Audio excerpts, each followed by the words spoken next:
Do you miss the rumbling of the muscle cars? Not just drive a muscle car when I miss the rumble. Yeah. Those feel different though to me. When I drive that's like I'm on a ride. That's like I'm on a Disneyland ride for adults. It's like, woo! Yeah. I don't even have to go fast. Just a rumble and a shift in the gears. It's glorious. I love them. Those things they're in my DNA, because when I was a boy, those were the coolest cars. Those were the cars that everybody, all my friends, we all wanted. We all wanted muscle cars. Everybody wanted a 1970 Challenger or a 69 Camaro. Like, that's what everybody wanted. So those are the cars that I really love. What's your baby? That's a muscle car. I got a bunch of them. Yeah. I like them all, I have a 1970 Barracuda that's fucking insane. The Color? Roadster shop built silver. Nice. And it's got a 900 horsepower Mercury engine in it. Yeah, it's a racing engine that goes to like 9,000 RPMs. That's my car. Wow. Have you opened it up? Oh, yeah. Yeah? Yeah, that thing's a beast. Look at that. That thing is really fun. That's really fun. But that was the car my mom had. My mom had a 71 when I was a kid. Oh, wow. And So like, there's an emotional thing there. Yeah.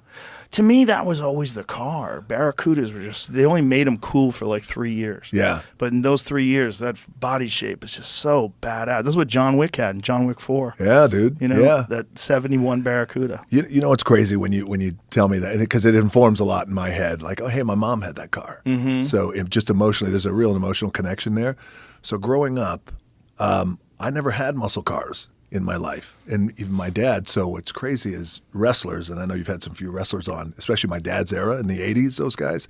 It was always important that the wrestlers either had a Cadillac or a Lincoln. Oh. So they're always flossing, always looking amazing, pulling up to like the arena in a caddy, or like that was a prerequisite. Oh, yeah. And then we drive home to our fucking trailer park. But it was crazy. So growing up for me, it was less muscle cars, even though I appreciated them in movies. Mm-hmm. It was more, dude, I can't wait to get a caddy. Yeah, caddies are great. That's the thing. You know what I mean? It's like just you're floating. Yeah. Just floating down the road. Yes. Yeah, those were the shit. But still it's also that thing, too, about like just the emotional connection. Mm-hmm.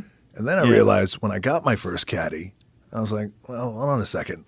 It actually represents like what we call in the wrestling business, working the gimmick, meaning – oh, the guy's working the gimmick, and I thought, I don't want the caddy if it makes me feel like I'm working the gimmick. Right, you know what I mean? right. You're flossing, like almost stereotypically flossing. Yeah, like everybody does. Correct. Yeah. That's why I went to pickup trucks. Christian Bale drives around in it's a 2003 Toyota Tacoma. And so that's like Christian before, Bale's worth like $150 million. No, before he became. No, right now. That's what he drives around in. 2003 Toyota Tacoma. Wait, that's what he drives. What's the emotional thing by? Do you think there's a connection there with Christian? He says it's good. It's a good car. It never breaks. He's like, if someone needs me to carry something, I can put it in the back.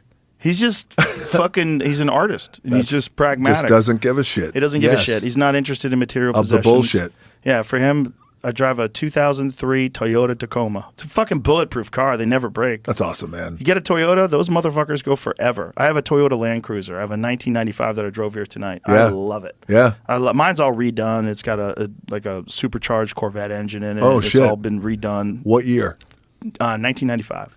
So 1995 was finally when I came out of Miami, University of Miami, and started wrestling. Oh, no, in 96. And that was my first car, after the crackhead car that I had to leave it. What'd you get? Land Cruiser. Oh, those Used are great. Land Cruiser. They're great. Great. They will go hundreds of thousands of miles and not fuck up. Yeah. Yeah, those cars they just over-engineered them. The Japanese they know how to over-engineer a car to make it incredibly durable and reliable. Yeah. And that was great, too, because that put a lot of pressure on American automobiles, because there's a lot of people that didn't want to buy American cars for a while in the 80s because they fucking broke all the time. Yeah. But those Toyotas, they fucking never break. Yeah. The Lexuses, I've had 3 of those Lexus big Forever. trucks. They go forever. They never Those fuck Lexuses, up. yes. They those always SUVs. There's never a problem. Yes. Electronics work flawlessly. Everything's flawless. You never have an issue. Never, dude. They're just over-engineered, and that's, it's like it's developed a loyal fan base, but, you can have a 2003 and be Christian Bale, and it's not going to break. You're set, man. There used to be a thing where they would sort of like build in the fact that you're going to have to buy a new one soon. You know, Yeah. like they wanted things to break down so that you would have an incentive to get a new one. Yeah, that's right. Yeah. There's this great Merle Haggard quote from one of his songs. I wish a Ford and a Chevy would still last 10 years like they should. It's really That's cool. crazy. Yeah. Yeah. They do now. That was back then. I was going to say they do now, and I drive Fords all the time. So yeah, they're great. Yeah. Now, like if you go on a ranch, almost everybody has an F-150. Oh, that's those my fucking jam. things are bulletproof. F-150, 350, the Raptor. Oh yeah, I love them. I have a TRX. That thing's the shit. It's a badass, isn't it? That thing's the shit. Mine is a Hennessy, so it's 1,000 horsepower. It's fucking. It's 1,000 horsepower because the 700 is not enough. It's not enough. Yeah. What kind of wheels and tires you put on? Oh, the Hennessy puts them on. It's all he does, like a whole suspension change and brake. Okay. He upgrades the brakes and yeah, that's it? what mine looks like. Fuck. Yeah, that's not mine. Mine's black, but it looks exactly like that. Were you opening up that up? At Not really. I don't really open it up. I just like that it can do it. Yeah. It's just fun that it can do it. It can do it. It sounds glorious. It Yeah. sounds like America. You turn that thing on. It's Sounds like America. Yeah. It just sounds perfect. It's the best part, man. Yeah. And if you're in Texas, I think you have to have a pickup truck. I think it's a law. If you're a man and you're in Texas, you probably want a pickup truck.